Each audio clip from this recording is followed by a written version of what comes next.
사랑의 예수님, 감사합니다. 다니엘을 통해서 우리에게 세계 역사를 보여주심을 감사하며 되어질 일들을 알게 하여 주심을 감사드립니다.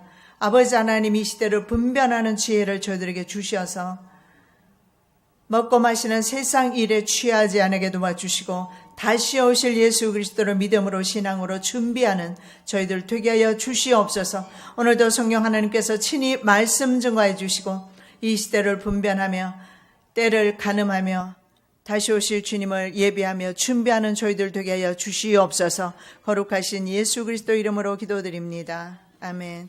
오늘은 세 번째 나라입니다. 녹 같은 나라라고 성경은 말합니다. 헬라에 대해서 살펴보도록 하겠습니다. 자, 역사 무대에 등장하는 세 번째 제국입니다. 아마 한 2주에 걸쳐서 할 것 같습니다. 자, 역사 무대의 또 다른 제국, 바로 헬라 제국입니다. 등장하는데 성경에는 배와 넓적다리, 금신상에서 보면 배와 넓적다리에 해당됩니다. 그리고 놋으로 되어 있죠. 배와 넓적다리면서 동시에 놋으로 되어 있는 제국입니다. 우리가 지나간 제국들을 살펴보고 그 동향을 살피는 것은 아주 중요합니다. 왜냐하면 시대에 대한 그 시각을 열어주고 동시에 우리 미래에 또 우리 현재와 미래에 또한 이 시대를 분별할 수 있도록 해주기 때문에 살펴보는 것은 아주 중요합니다. 특히 미래의 강대국들의 움직임에 대해서 살피는 것은 아주 중요한데, 왜냐하면 전 세계가 강대국에 의해서 고대로부터 지금까지 지배되어서 오기 때문입니다. 한반도에 대해서 좀 오늘은 좀 살펴보고 우리 헬라를 보기를 원하는데요. 한반도의 현재 상황은 사면에 사실은 강대국으로 둘러싸여서 고통받았던 이스라엘의 정황과 아주 비슷한 것을 볼 수가 있습니다. 그동안 한국은 북한과 중국으로부터 남한과 일본 그리고 극동아시아까지 모두 방어할 수 있는 그런 지리적인 조건, 지정학적으로 중요하게 판단이 되어서 지금까지 미군이 주둔하는 그런 특혜를 받았습니다. 그런데 지금 세계 강대국들의 생각이 조금씩 틀려지고 있는 것 같습니다. 할 수 있으면 저도 전쟁에 대해서는 피해 가려고 애를 많이 쓰고 그동안 말하지 않았어요. 왜냐하면 전쟁의 소문, 심판의 소리, 그리고 마지막 때에 대한 말 듣기 싫다잖아요. 그래서 피하지만 피한다고 되는 것이 우리의 현실이 우리의 조국의 미래가 아니다라는 사실입니다. 그동안 그런 지리적, 지정학적 이유로 한국이 강대 국가로부터 한쪽에서는 중국, 러시아가 북한을 뒤에 업고 있고, 그리고 북한 뒤에 있고, 그리고 미국과 그다음에 우리가 알고 있는 우방으로 생각하는 그런 나라들이 우리 편에 있다고, 그래서 양분화되어 왔던 것은 사실입니다. 그런데 지금 강대 국가들의 생각이 바뀌면서 결국은 세력의 판도가, 권력의 판도가 현재 바뀌어지고 있어요. 당사국의 의사와는 전혀 상관이 없습니다. 약소국들의 처지가 강대국의 손에 올려져서 처분만을 따라야 하는 그런 입장에 있습니다. 한국 정부와 국민의 태도 요하에 따라서 미군 철수라는 보호막이 거두어질 수도 있다라는 것입니다. 이것은 전적으로 한국 국민과 한국 정부의 결정에 달려 있다고 외신은 그렇게 보고 있습니다.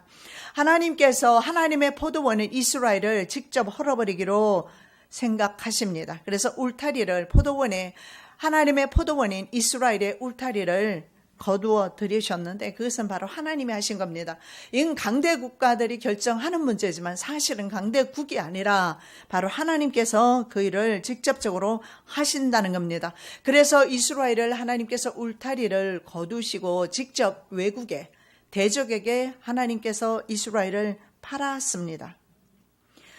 바로 우리가 이 땅에서도 그러한 일이 일어나지 않도록 기도해야 합니다. 기도밖에 살 길이 없습니다. 지금 아무리 기도를 강조해도 부족합니다. 왜냐하면 기도와 예배가 죽었기 때문입니다. 우리의 살 길은 기도밖에 없습니다. 그래서 우리는 이제는 현실을 바라보면서 하나님을 이제 하나님 앞에 직거하며 진실되고 솔직하게 나갈 수밖에 없습니다. 현재 여러분 아시겠지만 한미동맹은 거의 깨어지고 있고 한중동맹 쪽으로 가고 있습니다. 결국은 중국이냐 아니면 미국이냐 결정권은 누가 가지고 있느냐. 아까 제가 말씀드렸던 것은 우리의 생사 여탈권이 거의 강대국가에 있습니다만은 우리가 무엇을 결정하느냐에 따라서 강대국들이 움직인다라는 말씀입니다. 지각 있는 사람들은 현재 우리나라가 대원군의 쇄국 정치를 표방하고 있다라고 그렇게 말하고 있습니다. 국제사회 힘의 흐름을 파악하지 못했습니다. 대원군을 비롯해서 당시의 고종 황제라든가 국제사회 힘의 흐름을 전혀 파악하지 못했습니다. 그래서 그들은 방문을 걸어 잠그고 있다가 마지막 왕비였던 민비는 어떻게 되었습니까? 마지막 일본군에 의해서 성적 고문을 받고 그리고 발가 벗겨져서 불에 태워서 죽임을 당합니다. 그리고 국가는 일본에 의해서 완전히 무장 해제를 당하고 망국의 길로 갔습니다. 이것이 우리의 역사입니다. 그동안 한국과 일본은 독자적인 핵무장을 포기했습니다. 강대국에 의해서. 우리는 거의 38년인가요? 박정희 대통령이 핵실험을 하다가 암살된 후로 38년 이상을 묶여왔고 그래서 우리는 핵을 가질 수 없는 그런 국가입니다. 미국의 견제로 그리고 미국의 핵 우산을 받아야 하는 그런 처지에 있습니다. 그래서 자국의 안보는 결국은 다른 나라에 의해서 결정되는 그런 입장에 있는 것이 우리나라입니다. 그동안에 북한의 ICBM 발사했죠. 특히 6차 핵실험을 아주 동북아시아의 안보구도의 체제에 굉장히 중요한 영향을 미친다고 합니다. 그럼 6차 핵실험이 왜 그러느냐? 그러면서 그 강대 국가들의 이해관계가 서로 다 바뀌고 있다고 말합니다. 왜 그러느냐?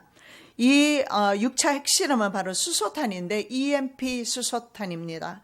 여러분 이 EMP 수소탄은 가장 강력한 무기인데 이것이 만일에 이것을 사용했을 때 그리고 EMP 탄도 만들었지만 EMP 탄을 수송할 수 있는 대륙간 탄도미사일까지 만들어뒀지 않습니까?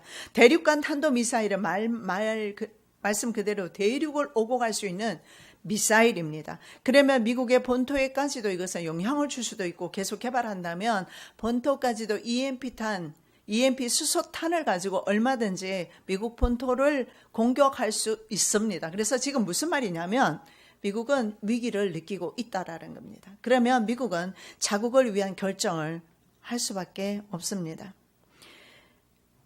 그래서 이 미사일 대륙간 탄도 미사일과 그리고 EMP탄을 개발함으로 인해서 전 세계 강대 국가들의 생각이 현재 바뀌고 있습니다. 그래서 미국의 전 세계적인 생각이 뭐냐면 미국의 선제 공격이 필요하다. 미국이 공격을 해야 된다는 거죠. 먼저. 김정은이가 하기 전에 먼저 미국이 선제 공격을 함으로써 그 피해를 줄이는 길밖에 없다. 이렇게 이해되고 있습니다. 그래서 현재는 서로 누가 게임 체인저가 될 것인가, 누가 먼저 주도권을 국제 힘의 주도권을 잡을 것인가 신경을 곤두세우고 있습니다. 북한이 군사력을 더 증강하기 전에 미국이 선제 공격, 미국을 비롯한 아군이 선제 공격하는 것이 합리적이다. 이쪽으로 거의 대부분의 국제 정세가 기울어지고 있습니다. 일본은 말입니다. 그동안 종전 이후에 평화의 길을 사실은 걸어왔습니다. 실질적으로 그렇지만 일본은요. 미군의 기지가 700여 개 있습니다. 그래서 어떻게 보면 미국의 기지 국가 역할을 감당하는 것이 바로 일본입니다. 그리고 그동안에 전쟁 전범 국가로서 일본은 전쟁할 수 없는 나라로 묶어뒀습니다. 그러나 미국은 일본을 풀어주었어요. 전쟁할 수 있는 나라. 그래서 자위대를 만들 수 있고, 그래서 일본은 얼마든지 군사력 증강에 현재 힘을 쏟고 있습니다. 그래서 군사 대국으로 가고 있습니다.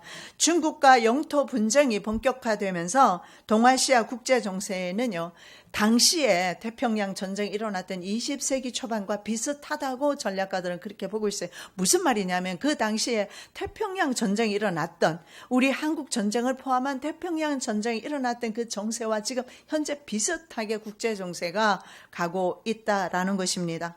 그래서 외신들은 이렇게 말합니다. 남한의 운명은 한국 정부와 국민에게 있다. 왜냐하면 미국 정부가 중국에게 북한을 맡기는 조건으로 남한에서 철수하려는 계획을 가지고 있다라는 거죠.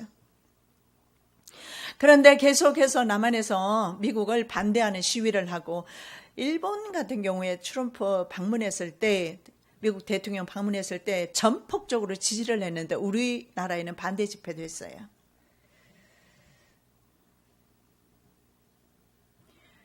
그래서 한국의 태도 여하에 따라서 바로 한국에서 미군을 철수하는 방안을 검토하고 있다고, 그래서 결정권은 사실은 한국이 가지고 있다. 우리 한국 정부가 잘못된 결정을 하지 않도록 여러분 기도 많이 해야 될 것 같습니다. 내 한 사람의 기도가 국가의 역사를 바꿀 수 있느냐고요? 있습니다.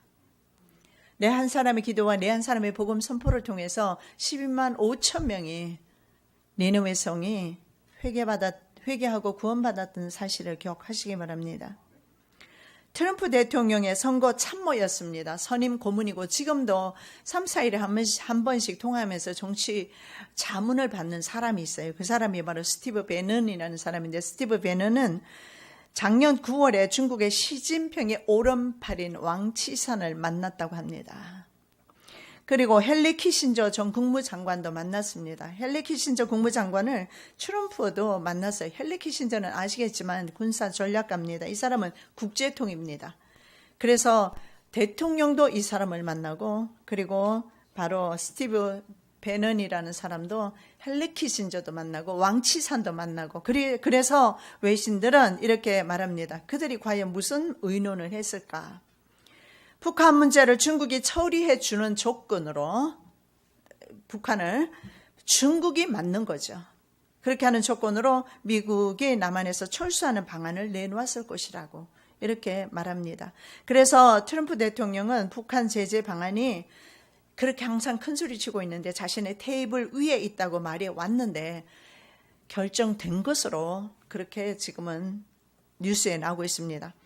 미국을 몰아내고 중국과 만일에 손잡으면 한반도는 또다시 중국의 우리는 영향권 안에 들어갈 것이고, 옛날에 청나라 한나라처럼 중국의 지배를, 침략을 받을 수밖에 없을 겁니다. 그러면 중국의 위성 국가로 전락했을 때 과거에 우리가 지배를 받았던 그때와 다를 바가 없다라는 겁니다. 한 외신은요, 이번 트럼프 대통령의 방한을 두고 이렇게 표현을 했습니다. 도자기 가게 안의 코끼리. 여러분, 코끼리가 도자기 가게 안에 들어갔으니 운신을 할 수가 있겠습니까? 움직이기만 하면 다 깨어지고. 그렇다고 가게 안에만 있을 수는 없잖아요. 언젠가는 움직이게 되어 있습니다. 가게 안에서 나와야 될 것 아닙니까? 그래서 언젠가는 움직이게 될 것인데, 이 움직이게 되는 것이 무엇일까? 북한을 선제 공격, 타격하는 것이다. 자, 북한의 EMP 수소탄 6차 핵실험으로 전 세계 국가들의 생각이 미국과 다르지 않다라는 겁니다. 생각이 계속 바뀌고 있어요. 그래서 다른 국가들을 하고는 다르게 북한은 국제 제재를 받지 않아요. 예를 들어서 파키스탄 같은 작은 나라에도 핵이 있단 말입니다. 그런데 그들 국가는 그래도 상호 국가들끼리 서로 제재를 받으면서 상호 협력 가운데서 나아가고 있지만, 북한은 도무지 아무도 건드릴 수가 없고 통제가 안 되는 국가입니다. 그래서 요번에 김정은의 그 핵실험을 통해서 전 세계가 놀랐던 것은 북한은 반드시 제재를 해야 된다라는 생각에 일치를 한 것입니다. 왜냐하면 그대로 가면 저것은 전 지구를 위험에 빠뜨릴 수 있다라는 거죠. 자, EMP탄을 만일에 공중 500km 위에 쏘아 올립니다. 상공으로 쏘아 올리면 1초가 되기 전에 1초가 거의 걸리지 않는 상태에서 지구상에 있는 모든 그 지역의 모든 전자기를 파괴하게 됩니다.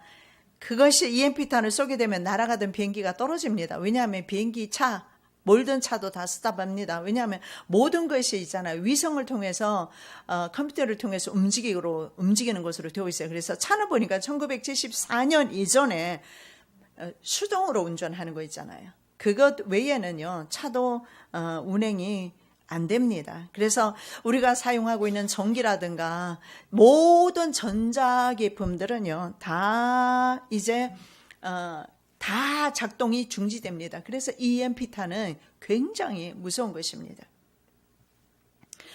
이렇게 되면 인간의 문명을 지금으로부터 한 300년 전쯤의 문명으로 돌아가게 할 수 있다라는 것이 바로 EMP탄이에요. 그래서 EMP탄이 얼마나 무서운 것인지 모릅니다. 근데 북한이 이것을 개발을 했어요.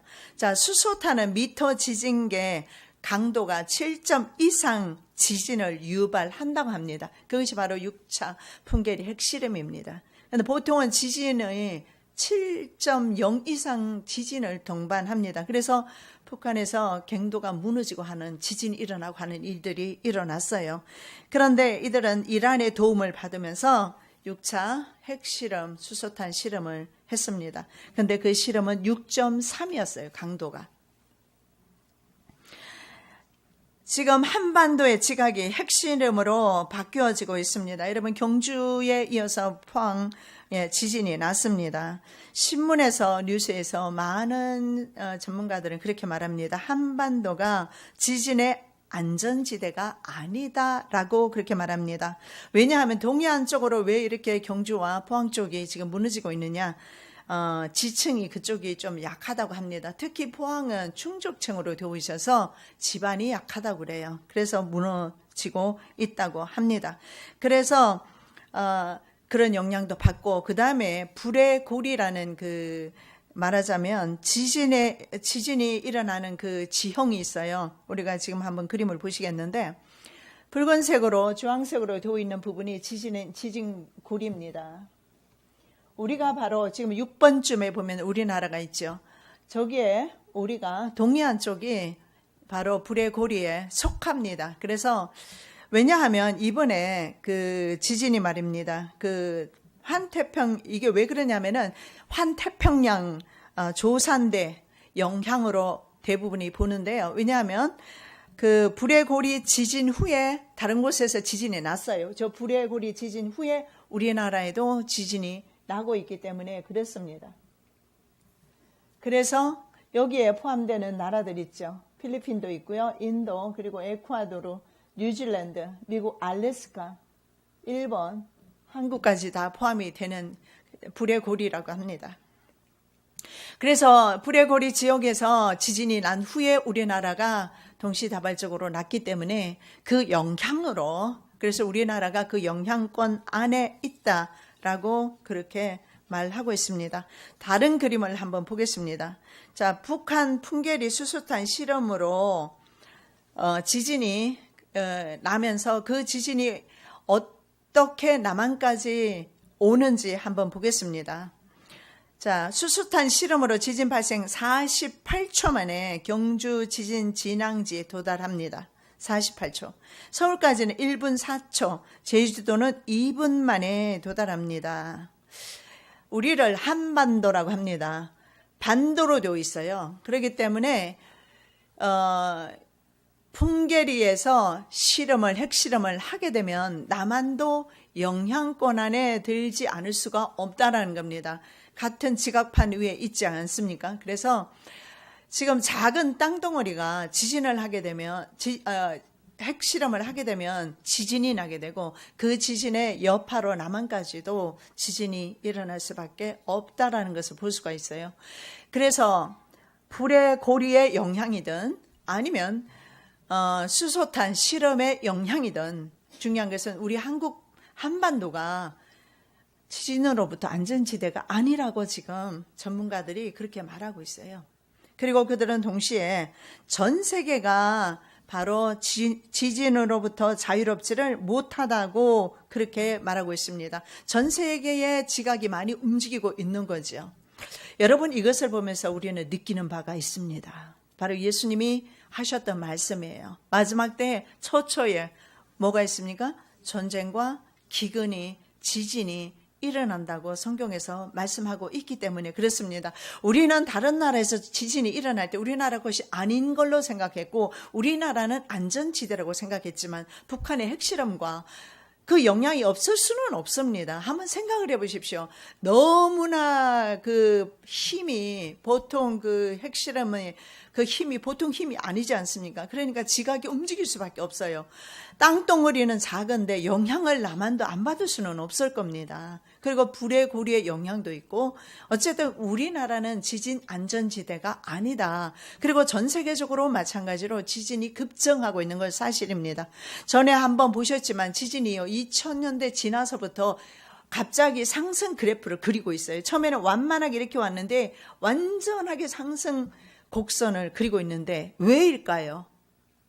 주님 오실 때가 가까이 와서 그런 겁니다. 여러분, 믿음으로 신앙으로 준비하셔야 합니다. 지금 모든 국민을 태우고 있는 미국 한국호라는 배는 현재 말입니다. 대서양 아니면 태평양 한가운데 홀로 떠 있습니다. 그리고 한쪽에는 중국호가 포를 쏘기 위해서 조준하고 있습니다. 그리고 반대편에는 미국호가 이를 견제하고 있어요. 그래서 중국호가 총을 쏘지를 못하고 있습니다. 그런데 어느 날 갑자기 미국호가 떠나버립니다. 그러면 어떻게 될까요? 반대편에 있는 중국호가 마음대로 한국호를 유린할 수 있겠지요. 그런 상황에 저와 여러분 살고 있습니다. 우리가 이때야말로 기도가 필요합니다.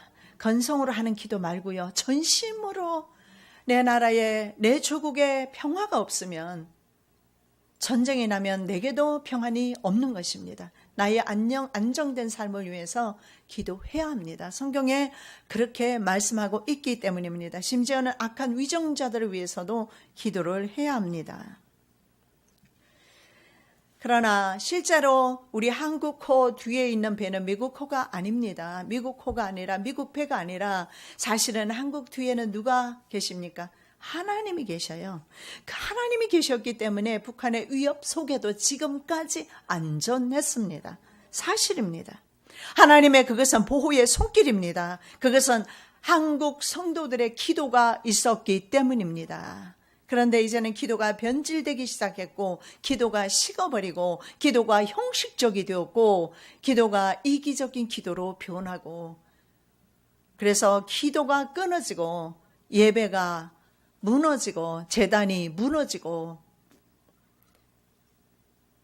하나님의 보호의 손길이 떠나지 아니하도록 우리는 쉬지 않고 기도해야 합니다. 욥기 1장 10절입니다. 주께서 그와 그 집과 그 모든 소유물을 산울로 두리심이 아니니까 주께서 그 손으로 하는 바를 복되게 하사 그 소유물로 땅에 널리게 하셨나이다. 해지라는 것이 담을 가리켜요. 해지 around him. 바로 욥의 주변에 해지로 하나님께서 담을 쳐 주셨다는 거죠. 하나님께서 욥을 그렇게 보호하셨기 때문에 욥이 하나님을 찬양하지 않겠습니까? 욥을 정죄하고 있습니다. 그 모든 소유물을 산울로 하나님의 담장으로 쳐 주셨지 않습니까? 이제 한번 제가 한번 해 보십시오. 욥이 어떻게 나올지 그는 모릅니다. 이렇게 지금 말하고 있어요. 이 말을 지금 욥이 한국 땅을 향해서 하고 있다고 한번 생각해 보십시오. 만일에 사탄이 비틀거리고 있는 믿음 위에 굳게 서지 못하는 나를 향해서 그 말을 하고 있다고 생각해 보십시오. 과거에 욥을 고발하던 그 사탄이 말입니다. 현재는 한국 성도를 하나님께 고발하고 있습니다. 사실입니다. 동성애 문제 그리고 종교 통합 다른 종교도 인정하는 한국 교회. 하나님께서 쳐주신 울타리가 거두어지면 미국 배는 떠납니다. 이건 하나님께 달렸어요. 미국의 뜻에 달린 것이 아니고 한국 정부가 결정하는 것이 아니고 어쩌면 이 책임은 한국 정부가 아니라 한국 교회가 져야 된다고 생각합니다. 저와 여러분이 바로 이 책임을 져야 된다고 생각합니다. 그리고 하나님, 이 땅을, 이 황무한 땅을 불쌍히 여겨 주시옵소서. 이 땅을 고쳐 주시옵소서.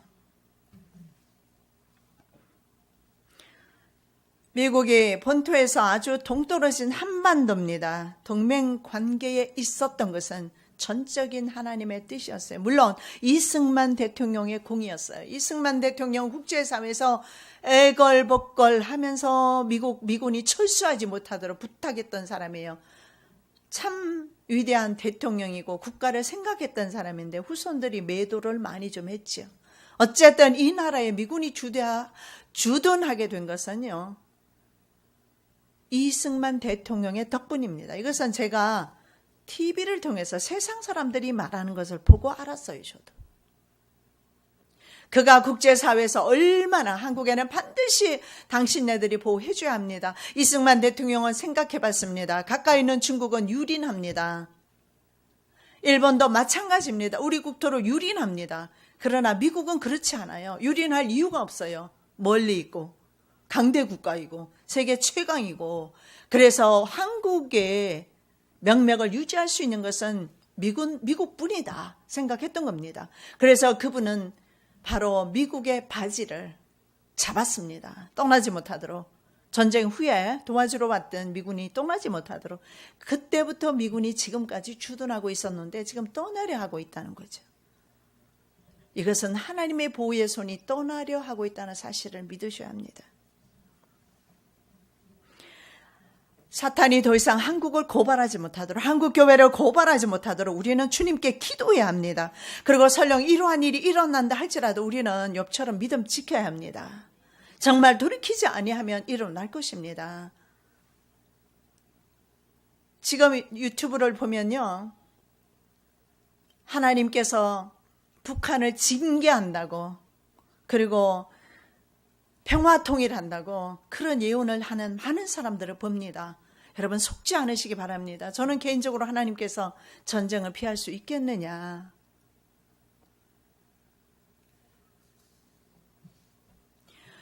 만일에 하나님께서 그런 하나님의 울타리를 거두는 때조차도 우리 필라교회 성도 여러분, 하나님에 대한 신뢰와 믿음을 지키시겠습니까? 이거 한번 고민해 보셔야 합니다. 내 모든 가지고 있는 재산, 자식들 죽이고 다 죽고 재산 다 없어지고, 그리고 온몸은 썩어서 구더기가 살고 있고, 그러한 상황 속에서도 하나님을 저주하지 않을 자신이 있을지. 여러분, 우린 전쟁 불감증에서 좀 깨어나셔야 합니다.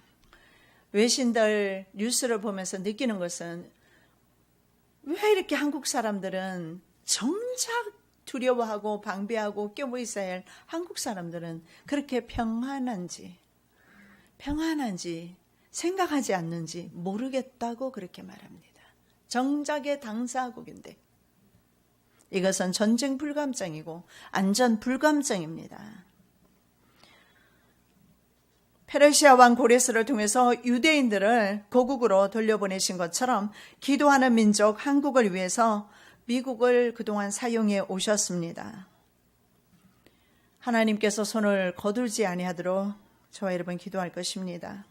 소금이 짠맛을 잃어버린 것처럼 성도의 변질과 함께 교회가 생명력을 잃어버렸습니다. 기도가 끊어졌습니다. 하나님의 보호의 담장이 서서히 그래서 무너지고 있습니다. 그럼에도 불구하고 아직은 기회가 있습니다. 왜냐하면 무너진 담을 보수할 수 있으니까요. 여호와를 찾는 길만이 이 민족의 살 길임을 깨달아야 합니다. 그리고 그분만을 의뢰해야 합니다. 여러분, 요나의 회개 선포를 듣고 왕과 백성들이 제에 앉아 금식하고 기도했습니다. 니느웨의 회개가 이 땅에 필요합니다. 이 나라에 필요합니다. 아주 미약합니다. 나는 아주 미약합니다. 우리 교회도 아주 미약합니다. 그럼에도 불구하고 내가 믿음의 기도를 아버지께 드릴 때, 살아계신 아버지께 드릴 때 아버지는 들으세요. 여러분, 얼마나 많은 토네이도를 통해서 많은 아름다운 카리브해에 있는 그 수많은 정말 그림 같은 집들 날아간 줄 아십니까? 엄청나게 많은 집들 다 날아갔습니다. 우리 집 하나 날아간다고 해서 별로 좋지도 않은 집 하나 날아간다고 해서 누가 신경이나 쓰겠습니까? 누가 신경이나 쓰겠습니까? 그러나 나는 내 집이기 때문에 신경이 쓰였습니다.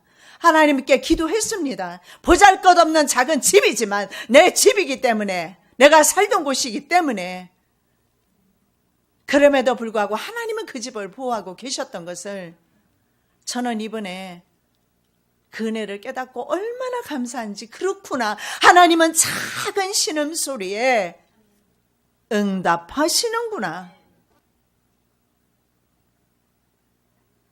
엄청나게 많은 손해가 났습니다.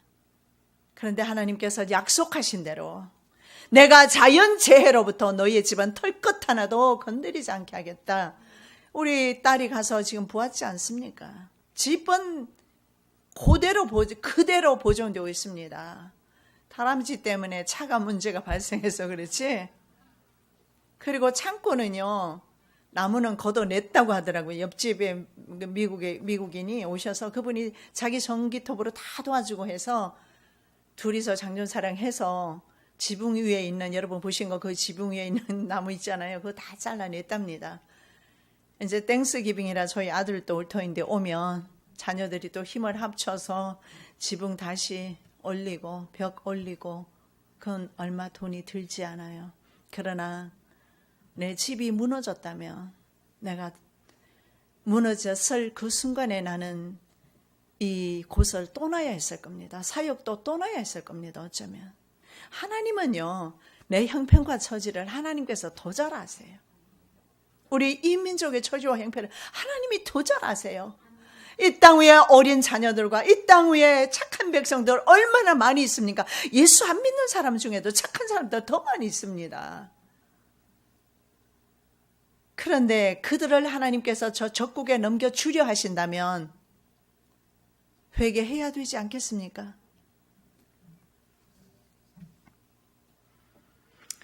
우리 교회가 소리친다고 해서, 내가 소리 지른다고 해서 어떤 누가 귀를 기울이겠습니까? 많은 주님은 듣고 계세요. 소리쳐야 합니다. 왜냐하면 이 땅에 선지자 있음을 후회라도 알아야 하기 때문에.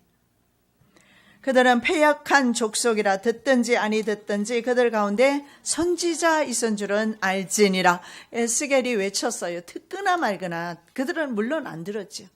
그럼에도 불구하고 에스겔 선지자는 외쳤습니다. 여러분, 세상이 듣거나 말거나 우리는 에스겔의 음성을 내야 됩니다. 내가 바로 에스겔이 되어야 합니다. 왜 못합니까? 에스겔과 똑같은 성종을 가지고 있는데 왜 못합니까? 마음이 없어서 못하는 것이지. 돈이 드는 것도 아닙니다. 민족을 위해서 왜 기도 못합니까? 애끓는 심정으로 하나님 앞에 왜 토로하지 못합니까? 할 수 있어요. 에스겔이 자기 민족을 위해서 그랬고, 이사야 선지자, 에레미야 선지자 눈물로 기도하면서 그 민족을 위해서 애를 썼는데 우리는 왜 못합니까?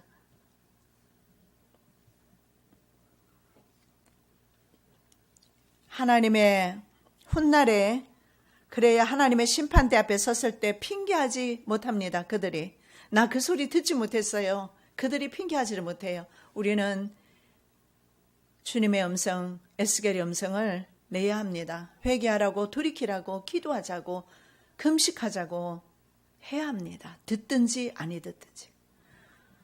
자, 일본의 입장을 한번 살펴보면 일본은요, 우리와 많이 달라요. 좀 중국의 군사력 위협에 맞설만 해요. 그래서 우리는 중국의 위성 국가가 될 수는 있어도 일본은 괜찮을 겁니다. 그러면 일본과 나중에 어떻게 되겠어요? 중국과 싸우겠죠. 이게 바로 태평양 전쟁이었잖아요. 미국의 군사력 평가 기관이 있어요. GFP입니다.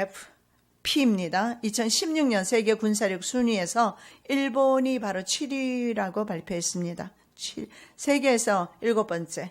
일본은 히로시마 원폭에서 많은 교훈을 얻었을 것입니다. 그래서 일본에 가면 진짜 휴지 조각 하나 돌아다니는 거 못 볼 것입니다. 굉장히 절제된 민족입니다. 자제하는 민족입니다. 원자력 폭탄을 맞고 그리고 완전히 그 국가가 경제력이나 모든 군사력에서 후퇴하면서 그들은 절제하는 삶을 통해서 강대국으로 들어갔습니다. 일본은 강대국가죠. 우리는 아닙니다. 개발도상 국가에서 가다가 멈추었죠.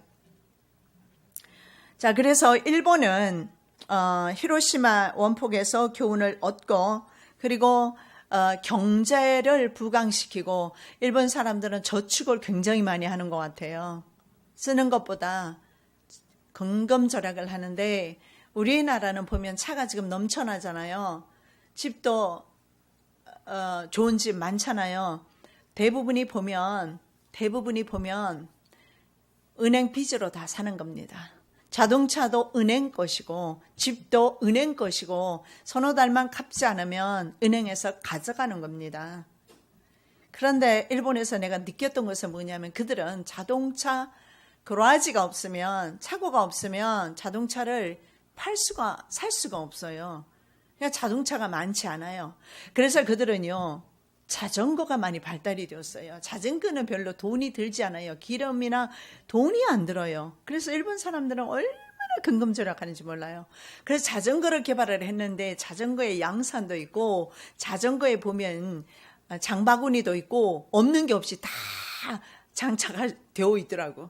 그래서 편리하게. 그래서 보면은요 자전거를 쫙 타고 출근하고 퇴근하는 것을 볼 수가 있어요. 그들은 빚 없이 그렇게 살고 할 수 있으면 빚지지 않아요. 그런데 미국이나 한국이나 할 것 없이 미국도 보니까 거의 97%가 빚 위에 집 사고 차 사고 했더라고요. 3%가 자기 집에 있어요. 빚이 있다면 정리하시는 게 좋습니다. 왜냐하면 돈이 우리를 종으로 삼기 때문에 언젠가는 그렇게 만들 것입니다.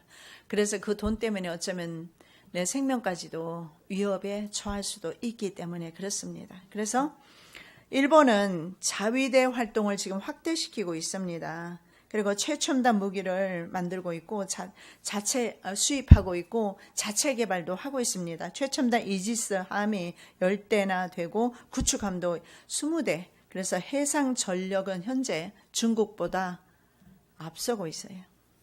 2015년 12월 통계에 일본은 약 6,000발 분량의 핵무기를 제조할 수 있는 플루토늄 원료죠. 47.9톤입니다. 플루토늄과 핵탄두 제조 기술을 보유하고 있다고 합니다. 2015년부터. 그리고 2017년 1월에 32번 발사해서 31번 성공했어요.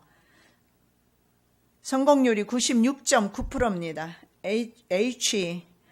HEA라는 로켓도 있습니다. 그래서 조 바이든 미국 부통령이 2016년 6월 23일 미국 공영 그런 방송과 인터뷰에서 시진핑 국가 주석에게 한 말입니다.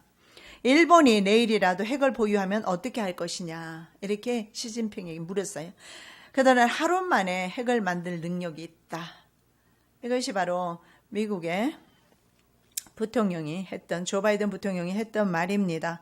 그래서 일본처럼 완벽한 핵 잠재력을 가지고 있는 국가를 일본 옵션이라고 불려진다고 합니다. 일본 옵션이란 것은 일본은 뭐냐면 일본은 핵을 언제든지 하루 만에라도 만들 수 있는 그런 모든 자료를 준비해 놓고 있다는 거죠. 대신 핵을 만들지 못하게 했기 때문에 아마 만들지 않았던 것 같습니다. 그래서 일본은요, 전쟁할 수 없는 국가에서 이제는 전쟁할 수 있는 국가로 바뀌어졌어요. 전쟁을 하고 있어요. 여러분, 우리가 남의 나라 걱정할 것 아니에요. 미국이 어떻게 준비하든 상관없는데 우리는 어떡합니까? 군사력도 뛰어나지도 않고 그렇다고 경제적으로도 일본을 능가하지도 않고 우리는 우리나라를 누가 보호합니까? 무엇으로 보호합니까? 돈으로 보호합니까? 군사로 보호합니까? 할 게 없어요. 그러나 우리가 월등한 게 있어요. 일본의 기독교 인구는 2%입니다. 우리나라는요, 카톨릭을 포함해서 40%가 넘습니다. 여러분, 우리나라 기독교 역사는 짧은 역사를 가지고 있어요. 200년도 채 안 되는 짧은 역사를 가지고 있는데 수천 년의 불교를 이겼습니다. 이것은 우리 기독교의 숫자만 가지고 우리가 가지자는 우월감이 아닙니다. 이 많은 기독교인들이 하나님 앞에 무릎을 꿇는다면요, 이 민족은 지금 모래 위에 집을 지어놓고 있습니다.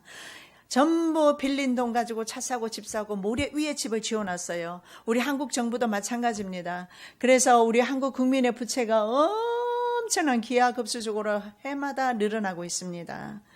그래서 우리는 바다 한가운데서 좌초하기 직전에 이 한반도가 있습니다. 우리의 소망은 하늘에 있습니다. 우리가 아까 찬양했죠. 이 땅의 황무함을 보소서. 이거 기도할 때입니다. 주님, 이 땅의 황무함을 보소서. 그리고 다음 기도할 차례입니다. 기도해야 합니다. 이 땅을 고쳐주시옵소서. 이 땅의 황무함을 보시옵고 이 땅을 고쳐주시옵소서. 이제 우리가 모두 하나 되어서 이 땅에 무너진 제단들 수축하기를 원합니다. 무너진 기초를 다시 쌓기를 원합니다. 우리의 우상들을 태워주시기를 원합니다. 성령의 불 내려주시기를 원합니다. 붕의 불길 타오르기를 원합니다. 진리의 말씀이 이 땅을 새롭게 하여 주시옵소서. 은혜의 강물 흐르게 하여 주옵소서. 성령의 바람 이제 불어 오시옵소서. 주의 영광 가득한 새날 주소서. 주님 나라 이 땅에 임하소서. 그래야 삽니다. 우리나라를, 아니요, 내 삶의 터전이 있는 곳, 나를 위해서 기도하는 것입니다. 나라와 민족을 위해서 기도하시기 바랍니다. 자, 우리가 세 번째 나라 말씀하다가 먼저 우리 한국을 좀 봤습니다. 왜냐하면 성경에 있는 남의 나라만 얘기하다가 우리가 준비하지 못하면 안 되잖아요. 그래서 조금 더 봤습니다. 자, 두 번째 제국 은혜 나라가 바로 페르시아였고 세 번째가 노세 나라 헬라입니다. 근데 헬라 전에 그리스 도시국가가 있었다고 했습니다. 그래서 그리스 연합군이라고 그러죠. 자, 그리스 연합군에 의해서 마라톤 전투가 있었고, 지난번에 기억나시죠? 지난주에 한 거. 살라미스 해전과 이수스 전투에서 두 번째 제국이었던 페르시아가 망합니다. 세 번째 노세 나라에 의해서. 그때 아하수에로 아버지 다리오, 아하수에로, 에스더의 왕비의 남편 아하수에로 아버지 다리오는 마라톤 전투에서 패배를 했다고 살펴봤죠. 아하수에로는 영화 300에서 묘사된 스파르타와 그의 용감한 군사 300명과 싸운 왕이죠. 아하수에로. 그래서 그리스 연합군과 살라미스 해전에서 대패하고, 살라미스 해전은 세계 4대 해전 중에 하나입니다. 역사는 그를 아주 잔인한 사람으로 봅니다. 그래서 에스더서에서 에스더가 말하는 죽으면 죽으리다 하는 말은 그냥 나온 말이 아니라 에스더는 그 잔인한 왕 앞에서 죽을 수도 있었습니다. 그럼에도 불구하고 믿음으로 죽으면 죽으리라 자기 민족을 위하여 담대하게 나갔던 것입니다. 자, 1차 페르시아 침략을 받았던 그리스 도시 국가들 말입니다. 그런데 이들 그리스 연합군은 엄청난 양의 금을, 은광을 발견하게 됩니다. 생각해 보십시오. 한번 침략을 받아봤어요. 근데 그 침략이 있잖아요. 거의 10배가 넘는 수준입니다. 이쪽에서 3만이 오면 거기는 30만이 와요. 그러니까 상대가 안 되잖아요. 은혜 나라가 얼마나 군인들이 많았으면 30만 명과 3만 명이, 그리스 연합군 3만 명이 페르시아 연합군 30만 명을 상대해야 돼요. 뭘 하겠습니까? 국가가 방비를 해야 되지 않겠어요? 우리나라도 이러고 있으면 안 됩니다. 방비를 해야 돼요. 그런데 마침 말입니다. 그래서 역사는 주님의 손에 있는 것 같습니다. 그리스 연합군들이 은광을 발견하게 됩니다. 그 돈으로 그들은 육지전에서는 안 된다. 해전을 준비하자. 그래서 해군력을 키우기를 시작합니다. 페르시아는요, 육지전에 강하죠. 그들은 바다가 없지 않습니까?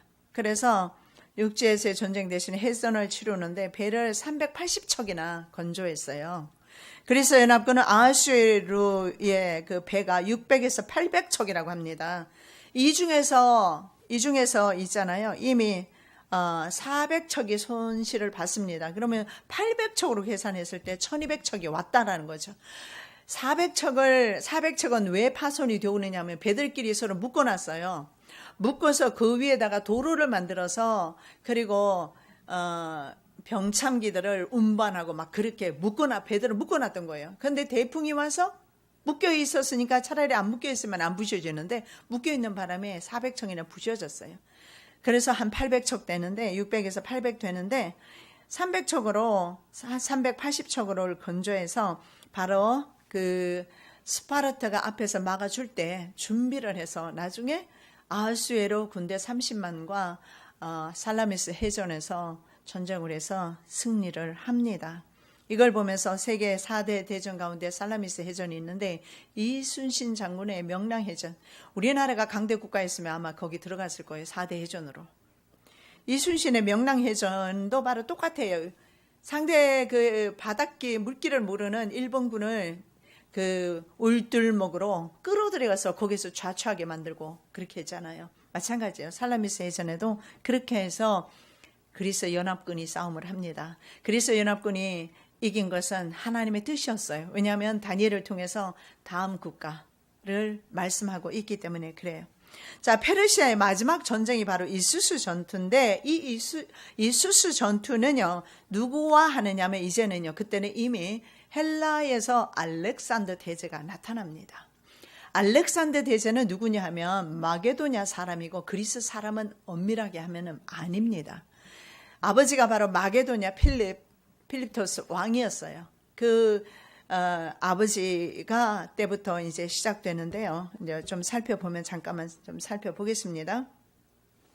알렉산더 대제의 공격을 받아서 시작되는데 60만 군대에 다리우스 이 왕은 마지막 왕이에요. 다리우스 3세가 되겠습니다. 60만 군대를 가지고 알렉산더 대제의 4만 군대를 이기지를 못해요. 페르시아 보병은 10만 명 됩니다. 기병이 10,000명. 그런데 전사 혹은 포로가 되고 왕도 도망가다가 신하에게 암살당해버리고 페르시아는 끝장납니다. 페르시아는 건국한 지 206년 만에 제국의 자리에서 헬라 제국에게 제국의 자리를 넘겨주게 됩니다. 이것이 하나님께서 이루시는 세상 역사였습니다. 그런데 성경에서는 바로 페르시아가 망할 때 아무도 도와주지 못했다라고 말씀하고 있어요. 다니엘서 8장 4절, 내가 본적 그 수양이 서와 북과 남을 향하여 받으나 그것을 당할 짐승이 하나도 없고 그 손에서 능히 구할 자가 절대로 없으므로 그것이 임으로 행하고 스스로 강대하더니, 수양은 바로 수양은 페르시아입니다. 그리고 수염소가 와서 박습니다. 근데 도와줄 사람이 없어요. 대성을 거둔 그리스 도시 국가들은 내전으로 나중에 또 분열이 됩니다. 그리스 도시 국가들이 연합을 딱 했더라면 좋은데 내전을 하게 되는데 처음에 그리스 연합군 중에서 가장 강력했던 국가가 그리스와 스파르타입니다. 그래서 스파르타와 그리스 간의 전쟁이 있는데 27년간 전쟁을 하게 돼요. 이게 바로 펠로폰네소스 전쟁이라고 하는데 이들이 27년간 전쟁하는 동안에 마게도냐가 일어나기 시작한 거예요. 여러분, 여기에서 우리가 사울을 볼 수 있잖아요. 사울이 다윗을 쫓다가 블레셋을 방비하지 못해서 블레셋에게 죽임을 당하는데 우리나라도 마찬가지입니다. 정적을 타도하기 전에 외적을 방비하는 것이 지혜롭습니다. 우리나라 정치인들이 깨어나서 논쟁보다는 정말 이 조국을 어떻게 지켜야 할 것인가 서로 머리를 맞대고 의논해야 될 때입니다. 자, 이렇게 전쟁을 하면서 스파르타 군대가 이기기는 합니다. 그런데 당시에는 도시 국가들이 서로 전쟁하는 당시에 페르시아 마게도냐는 페르시아 속국이었어요. 페르시아의 속국으로 있었던 마게도냐가 일어나기 시작합니다. 그리고 그리스 사람들이 봤을 때는 오랑캐로 봤어요. 우리가 일본 사람은 오랑캐로 봤듯이 오랑캐로 봤던 마게도냐 사람들, 이 사람들이 이제 오히려 그리스 도시국가를 점령하기 시작합니다. 그래서 그리스인들은 그 뒤로 스스로를 헬라스 사람이라고 합니다. 헬레네스죠. 헬라스 사람. 그래서 그리스 제국을 헬라 제국이라 부릅니다. 엄밀히 말하면 그리스 도시국가와 헬라 제국은 다른 거지만, 그러나 거기에 사는 모든 사람들이 자기네를 헬레네스라고 불렀어요. 자, 그리고 그리스와 스파르타의 권력이 어디로 이동을 하느냐면 테베라는 곳으로 이동을 하고 있을 때 마케도니아의 왕자였던 바로 필리포스 왕자가 테베라는 곳에 인질로 있었어요. 그런데 권력이 희한하게 말입니다. 스파르타와 그리스가 내전을 하면서 힘이 약화되면서 권력이 어디로? 테베라는 곳이 이제 가장 강력한 도시 국가가 됩니다. 그런데 그 도시 국가에 인질로 잡혀와 있던 마게도냐 왕자가 그곳에서 무엇을 보느냐면 귀족과 지주 계급의 중장기 기병들을 만들어서 사용하는 것을 보았고, 그리고 고용된 직업 군인인 보병 부대의 아주 강력한 두 개 군단의 조직력을 거기서 배운 것입니다. 그래서 이 사람의 인질로 갔던 것이 참으로 유익했습니다. 그래서 이 사람의 이 사람은 그 군사 작전을 아주 잘 수행했는데, 알렉산더의 아버지 말이에요. 그래서 그 사람은 이미 이름이 난 사람인 것 같습니다. 그는 유럽의 보병과 동방에 있는 기병을 합쳐서 군사력을 증강했고, 요즘에나 있는 스파이를 척후병이라고 하는데 양성을 해서 활용을 했다고 합니다. 그래서 군사 방면의 천재라는 소리를 듣습니다. 알렉산더 아버지가. 여러분, 이 판을 지금 누가 깔고 계세요? 하나님이 다 깔고 계시는 거예요. 우리는 무심하게 역사가 오늘 하루 역사도 지나가지만, 하나님께서는 이 하루 역사도 그냥 빈틈없이 그냥 보내지 않으시고 하나님께서는 계속 짜고 계세요. 하나님의 뜻대로, 하나님의 섭리대로 움직여가고 있는 것입니다. 그래서 그리스 연합군과 볼모로 있었던 테베와, 그리고 현재 국가들로 보면 유고슬라비아, 일루리아, 트라키아, 테살리아, 그리스의 주요 항구이며, 그리고 고린도서가 기록된 고린도, 이 전체를 다 점령하게 됩니다. 현재 그리스에 가면 이런 도시 국가가 있어요. 마케도니아도 있고 고린도시도 있고, 저는 거기 다 가봤어요. 데살로니가 시도 있고 다 있어요. 이것을 바로 알렉산더 아버지가 다 점령을 한 것입니다. 자, 성경의 숫, 양, 페르시아를 비롯해서 그리스 등의 도시국가 등은 성경에 예언된 대로 임의로 행하고 스스로 강대해진 수염소 헬라에 다 무릎을 꿇게 됩니다. 이것이 바로 하나님의 뜻대로 세계 역사가 이루어지고 가고 있어요. 비록 심지어는 마지막 때 적그리스도가 나타난다 하더라도 일정 기간 뿐이고 하나님의 뜻대로 이 세상은 가게 될 것입니다. 다니엘서 4장 32절 말씀 보면, 내가 사람에게서 쫓겨나서 들짐승과 함께 구하며 소처럼 풀을 먹을 것이요, 이와 같이 7대를 지내서 지극히 높으신 자가 인간 나라를 다스리시며 자기의 뜻대로 그것을 누구에게든지 주시는 줄을 알기까지 이르리라 하더니, 바로 느부갓네살 왕이 짐승이 되어서 7대 7년을 지내는 것을 봅니다. 우리 다 함께 한 목소리로 인간 나라를 다스리는 분은 여호와 하나님이시다 믿으시기 바랍니다. 사랑의 주님, 감사합니다. 주님께서 세계를 통치하시고 주님께서 이 민족을 통치하고 계시는 줄로 믿사오니, 담장을 걷지 마시고 보존하시고 보호하여 주시어서 외적으로부터 침략으로부터 막아 주시옵소서. 하나님 살아 계시오니 이 땅의 성도들이 믿음을 회복하게 도와주시옵시고, 신앙을 회복하게 도와주시고, 기도가 회복이 되게 도와주시고, 무너진 제단이 수축이 되게 도와주시옵소서.